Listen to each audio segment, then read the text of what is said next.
Ei, Maria. Oi. O homem foi no padre para se confessar. Aí chegou lá no padre e disse: Padre, eu pequei. Ele foi e disse: Pecou como? Ele disse: Eu sozinho. Minha namorada sozinha numa casa.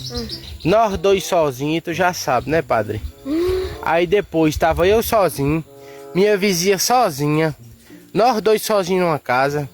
Tu já sabe no que deu, né, padre? Aí o padre disse: Meu Deus, só isso? Ele disse: Não, tem mais. No outro dia eu sozinho. Minha prima sozinha. Eu e ela sozinha numa casa. Tu já sabe o que foi que deu, né, padre? O padre olhou pra ele e disse: Meu Deus, que coisa é essa? Aí depois ele disse: Eu sozinho, com minha tia sozinha, nós dois numa casa. Tu já sabe o que é que deu, né, padre? Eita, doido, O padre disse: Meu Deus, isso tudo. Aí o padre olhou, pensou e disse assim: Eu sozinho, tu sozinho, nós dois sozinhos nessa igreja. Aí o padre saiu correndo.